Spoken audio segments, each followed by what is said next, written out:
નમસ્કાર દર્શક મિત્રો, નર્મદા સમાચારમાં આપનું હાર્દિક સ્વાગત છે। સૌપ્રથમ જોઈશું અત્યાર સુધીના મુખ્ય સમાચારો। અંકલેશ્વરની સંજાલી ઉમરવાડા રેલવે ફાટક પાસે અંડરબ્રિજ બનાવવાની પ્રક્રિયા દરમિયાન ખોદકામ કરાતા ભૂગર્ભમાંથી પ્રદૂષિત પાણી નીકળ્યું।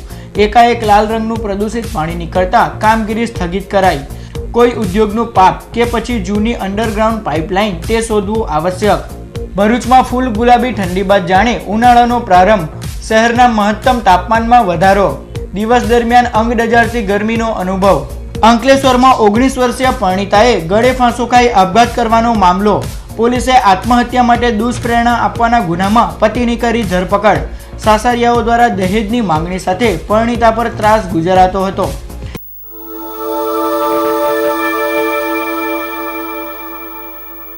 અંકલેશ્વરની સંજાલી ઉમરવાડા રેલવે ફાટક નજીક ખોદકામ દરમિયાન લાલ રંગનું પ્રદૂષિત પાણી નીકળતા ચકચાર મચી જવા પામી છે।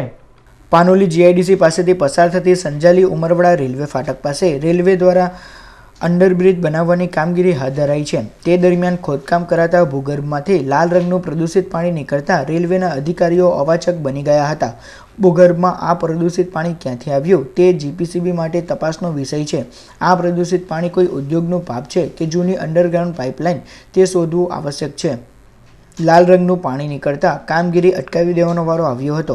ખોદકામ દરમિયાન ભૂગર્ભમાંથી લાલ રંગનું પાણી નીકળી રહ્યું હતું। તે ખાડાને તાબડતોડ પૂરી દેવામાં આવ્યો હતો। જ્યારે રેલવે દ્વારા ચકાસણી સંદર્ભે બાજુમાં જ અન્ય એક ખાડો કરતા ત્યાં પણ લાલ રંગનું પ્રદૂષિત પાણી નીકળી રહ્યું હતું। રેલવે અધિકારીઓ આ જોઈને પણ આશ્ચર્યચકિત થઈ ગયા હતા। અંડરબ્રિજની કામગીરી કેવી રીતે કરાશે તે અંગે કોન્ટ્રાક્ટરે અધિકારીઓ સાથે ચર્ચા કરી ઉપરી અધિકારીઓને પણ જાણ કરી હતી। જીઆઈડીસી નોટિફાઈડ અને જીપીસીબીએ આ ઘટના સંદર્ભે ઘનિષ્ઠ તપાસ હાથ ધરી આ કરતૂત કોઈ ઉદ્યોગની છે કે અન્યની તે બાબતે તલસ્પર્શી ચકાસણી કરવી જરૂરી છે।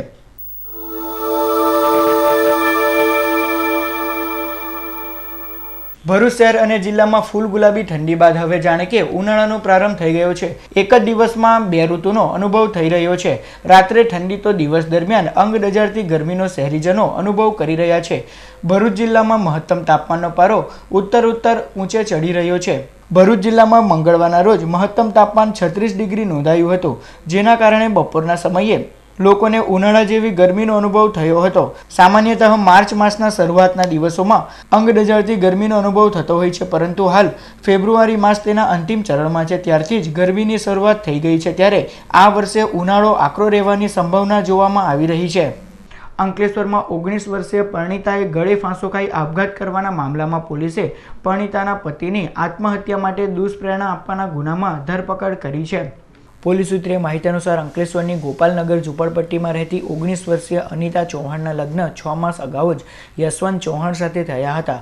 6 માસના લગ્નગાળામાં સાસરિયાઓ દ્વારા દહેજની માંગણી સાથે માનસિક તેમજ શારીરિક ત્રાસ ગુજારવામાં આવતો હતો, જેનાથી કંટાળી જઈ અનિતા ચૌહાણે રવિવારની મધ્યરાત્રિએ ઘરમાં જ ગળે ફાંસો ખાઈ આપઘાત કરી લીધો હતો।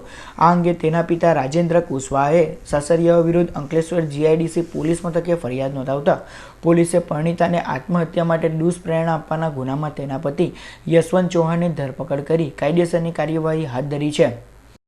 અંકલેશ્વર જીઆઈડીસી પોલીસ સ્ટેશન ખાતે ગઈકાલે આઈપીસી કલમ 306 મુજબ એક ગુનો નોંધાયેલો હતો, જેમાં કુલ 3 સાસુ સસરા અને મરણ જનારના પતિ વિરુદ્ધની ફરિયાદ હતી। જેના અનુસંધાને પોલીસ તપાસના અંતર્ગત મરણ જનારના પતિ યશવંત દિનેશ ચૌહાણનાઓને આજરોજ પોલીસે આ ગુનાના કામે અટક કરેલ છે। આગળની વધુ તપાસ ચાલુ છે।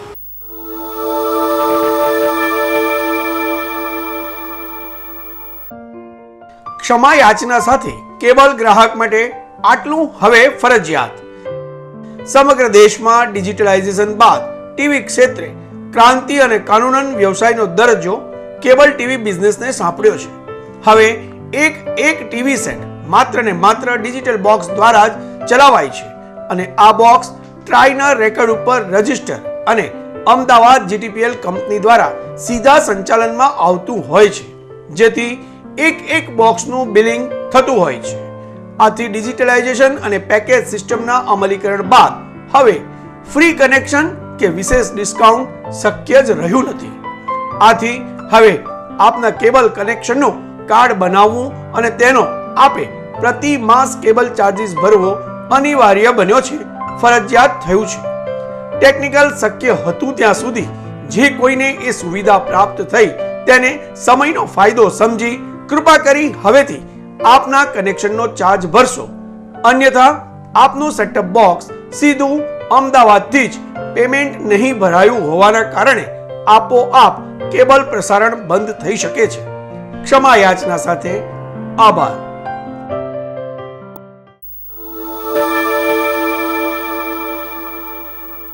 વલ્લભ યુથ ઓર્ગેનાઇઝેશન ભરૂચ દ્વારા ફાગ ઉત્સવ અંતર્ગત 108 કુંડી શ્રી પુરુષોત્તમ સહસ્ત્રનામ મહાયજ્ઞ યોજાયો. વલ્લભ યુથ ઓર્ગેનાઇઝેશન ભરૂચ દ્વારા ફાગ ઉત્સવ અંતર્ગત જાડેશ્વરના નીલકંઠ મહાદેવ મંદિર ખાતે 108 કુંડી શ્રી પુરુષોત્તમ સહસ્ત્રનામ મહાયજ્ઞનું આયોજન કરવામાં આવ્યું, જેનો ભાવિક ભક્તોએ લાભ લીધો હતો. આ પ્રસંગે સામાજિક કાર્યકર ધનજીભાઈ પરમાર, ધર્મેશ પરમાર, જિલ્લા પંચાયતના સભ્ય ચંદ્રકાંતા પરમાર, શ્રી પોપટલાલ જ્વેલર્સ પરિવાર અને વૈષ્ણવજનો ઉપસ્થિત રહ્યા હતા. ભરૂચના શક્તિનાથ સર્કલ પર આવેલ મહાદેવજીની પ્રતિમાનું રંગોરોગાન કરાયું.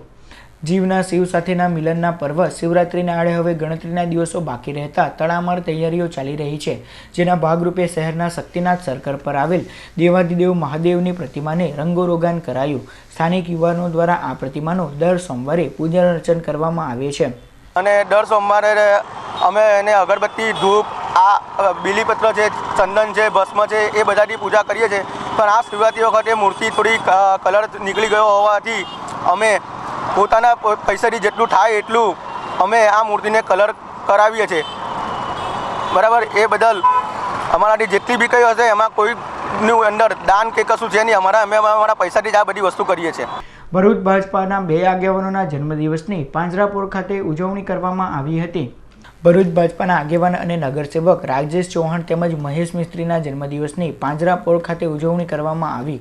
પાંજરાપોળ ખાતે તેઓ દ્વારા ગાય માતાનું પૂજન અર્ચન કરાયું અને ઘાસચારો ખવડાવવામાં આવ્યો. સદર કાર્યક્રમમાં ભાજપના આગેવાન અને પાંજરાપોળના ટ્રસ્ટીઓ ઉપસ્થિત રહ્યા હતા. ભરૂચ શહેરમાં સવે ભાવિ ધર્મ પ્રેમી ભાઈઓ બહેનો મેં અમારી મમ્મા વિનંતી છે કે તમે પણ તમારો ધર્મદિવસ અહીંયા ભરૂચ પાંજરાપોળમાં આવી અમે ભવ માતાને ભાત ફરવાવી અને દિવસની શરૂઆત કરશો એવી અમે સૌએ ભરૂચવાસીઓને અપીલ કરીએ છીએ.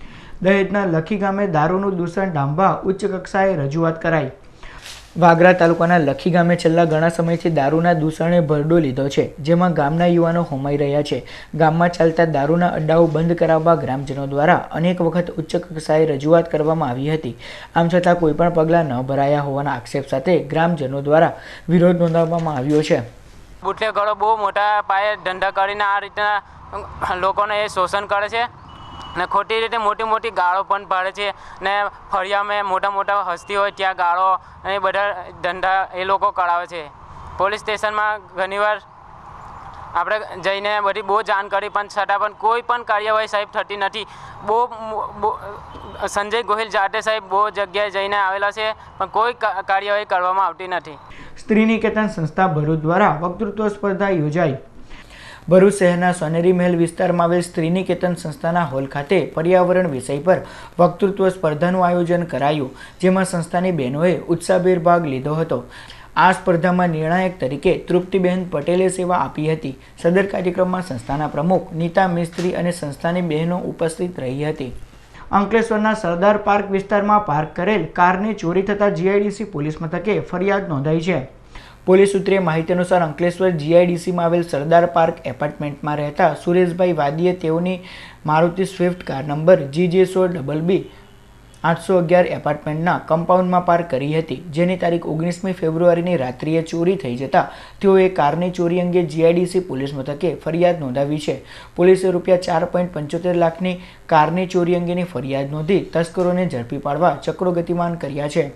દક્ષિણ ગુજરાત વીજ કંપનીના ગ્રાહકો નોંધે તારીખ 23મીના રોજ અગત્યનું સમારકામ કરવાનું હોવાથી 11 kV ડુંગરી ફીડર હેઠળ આવતા વિસ્તારો જેવા કે કલામંદિર જ્વેલર્સ, નીલકંઠ નગર, સિદ્ધનાથનગર, સંતોષનગર, ન્યૂ આનંદનગર, મારુતિનગર, કાલોપુર તકિયા, ખાટકેવાડ, વરુણનો ટેકરો, Moti Dungri, Nani Dungri, Husainiya park 2-3, Madina park, Anandnagar, Sama park, Siraj park, Dhobi Talav, Santoshi વસાહત 1-2 અને આખરી મંજિલ તેમજ તેની આસપાસના વિસ્તારોમાં સવારે 8 કલાકથી સાંજે 6 કલાક દરમિયાન વીજ પુરવઠો મળી શકશે નહીં, જેની વીજ ગ્રાહકોએ નોંધ લેવી.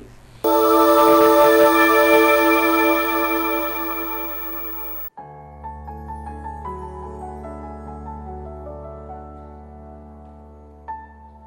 ક્લબ ભરૂચ એ 26 ફેબ્રુઆરીએ હોસ્ટેલ ગ્રાઉન્ડ ઉપર એક મેગા મેડિકો સર્જિકલ કેમ્પનું આયોજન કર્યું છે, જેમાં એ સવારે 8 વાગ્યાથી 1 વાગ્યા સુધી હશે અને જેમાં બધા જ સ્પેશિયાલિટીના જે ડૉક્ટર્સ છે એટલે એમાં આવવાના છે. અને મારી અપીલ છે ભરૂચના બધા લોકોને કે આ મેડિકલ કેમ્પનો લાભ લે. આની અંદર જેને બી કંઈ પણ પ્રોબ્લેમ હોય, કંઈ પણ મેડિકલ પ્રોબ્લેમ હોય, જેવી રીતે આંખનું પ્રોબ્લેમ હોય કે દાંતના પ્રોબ્લેમ હોય, હૃદય રોગ હોય, હાડકાનો રોગ હોય કે કોઈ પણ જાતનું કંઈ તકલીફ હોય તે એને એડ્રેસ કરવામાં આવશે.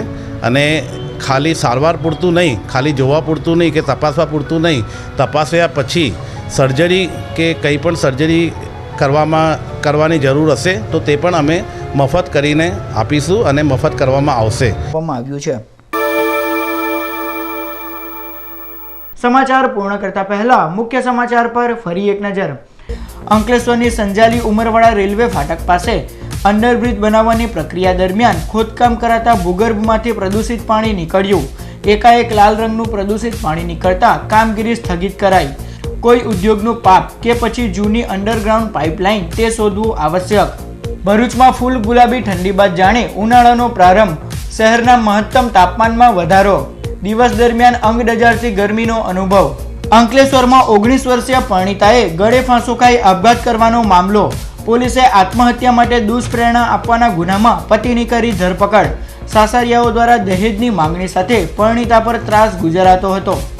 તો આ હતા અત્યાર સુધીના નર્મદા સમાચાર. નવા સમાચારો સાથે ફરી મળીશું. નમસ્કાર.